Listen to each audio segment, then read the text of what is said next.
Good King Wenceslas looked out on the feast of Stephen, when the snow lay round about, deep and crisp and even. Welcome to Beery Christmas once more. Look, I've got a haircut. Actually, it was from yesterday. Doesn't it look good? Don't comment, please. Anyway, here I am. I have a massive Christmas tree. Isn't it gorgeous? Okay, it's not that massive, but it's cool anyway. But I know that's not why you're here. You want to see beer. Beer. It's time for beer once more. So Beery Christmas number 14 was here.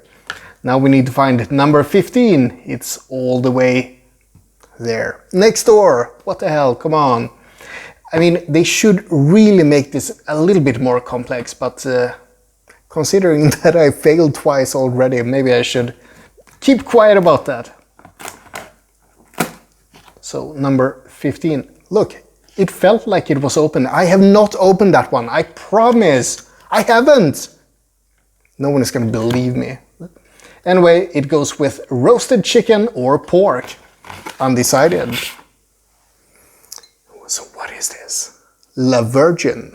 Ahaha. Cerveza pura. Oh, ooh la la. Or something. Never mind. I'm gonna delete that later. No, I'm not. So I have my little whiskey trying glass. Isn't it cute? You can fill it with any amount of beer. It's 5 centiliters, but good enough for a little swig of beer. Doesn't smell very much. So what does Virgin Pura beer mean?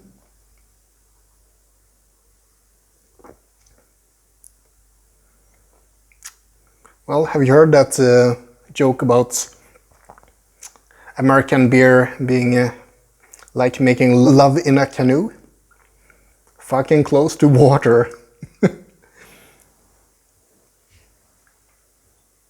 Yeah, let's see what the verdict from the couch is on this one. It doesn't taste much. So yeah, we are sticking with the F word on this one. Cheers!